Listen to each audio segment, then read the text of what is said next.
Something tells me my next guest, no fan of bailing out unions. Already, he's against card check. I'm talking Florida Republican editorial candidate Marco Rubio, joining me right now in this exclusive chat.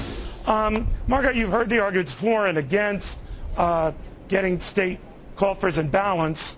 What do you think of what New York Governor David Paterson is trying to do? Well, let me begin by saying that, unfortunately, I think the first solution in America today, anytime we run into a problem, is what can the government do to get us out of it? These are pensions that were run by multiple companies. You're talking about situations that involve these unions, and sometimes these funds haven't been managed well. And now you're asking government to bail you out, both the federal and at the state level. The automatic default solution to every problem cannot continue to be, let's have the government step in. I mean, at some point, we're running out of money. I mean, where do we get the money to fund for all these things? We're leaving it all for our children. We're funding it all through deficit spending. Well, Marco, there are two ways you can get the money. You can hike taxes, as they've been trying to do in New Jersey and New York, to little avail. You could try to cut either benefits or state workers, as they might be looking in New York. Hard to say. Where would you lean? Well, first of all, I don't think I believe we have to freeze discretionary spending at the federal level and not grow it any further. But that's not enough. America has to deal with a burgeoning debt problem, and that has to begin with entitlement reform. And I've talked about that repeatedly on the campaign trail. Social Security, Medicare, Medicaid, those programs have to be reformed or they will bankrupt our country. When I heard your comments on entitlement programs, you got a heap of heat for that, because you said that those 55 and over, they'd be okay. 40 and under, guys like yourself, I think you're 38 or 39, ridiculously young. That's another issue.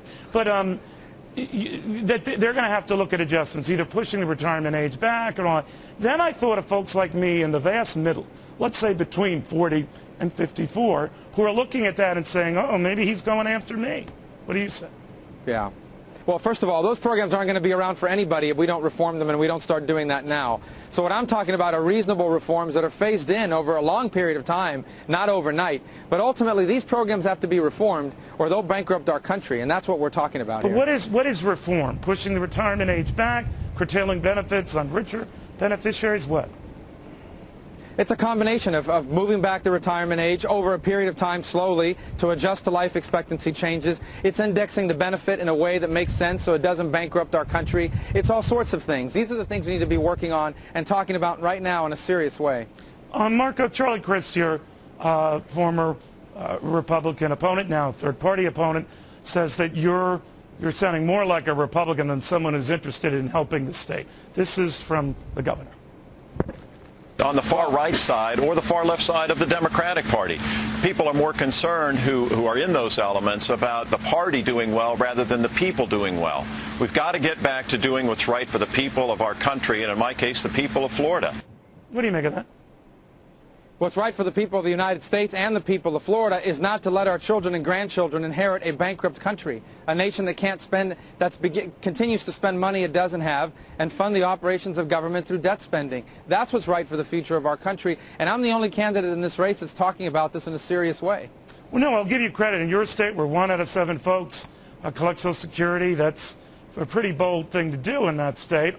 What's the reaction you've been getting? Because your opponents, I think, Kendrick Meek on the other side has been saying maybe a commission is in order to look into this.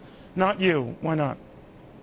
Well, first of all, Congressman Meek thinks what we need to do is impanel another commission to study this. That's the last thing we need in Washington is another commission. Charlie Crist's solution is to grant amnesty to 14 million people that are in this country illegally. Neither one is a serious solution to a very serious problem, a problem that, if left unaddressed, will bankrupt the United States, unfortunately, within our children's lifetime. Do you sense, though, that maybe Governor Crist has latched onto an issue that will resonate in your state and that could backfire on you? Well, I think what will backfire on us is if we don't address these issues. Look, I'm running because of what I believe in. My candidacy is designed on the hope of giving people in Florida an alternative on the ballot, giving them someone they can vote for this election cycle that takes these challenges seriously. And that's what I'm campaigning on, and that's the choice I'm trying to give people in this election. Marco, your quick thoughts on not only your governor, but how the president has handled this Gulf oil spill? Well, it's unfortunate, first of all, that our technologies have not advanced far enough to deal with issues like this. And I think we're dealing with the sad consequences of it.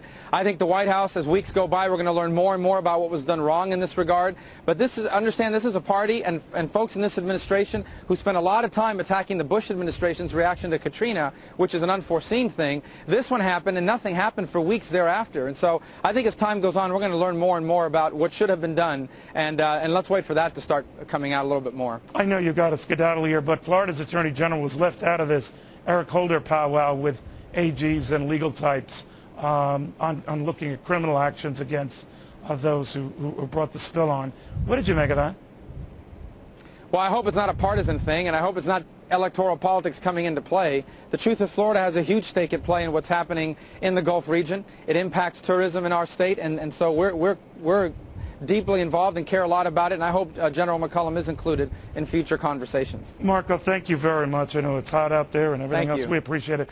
Marco Rubio, by the way, we did call his opponents in this race. Both declined. Meanwhile, stop the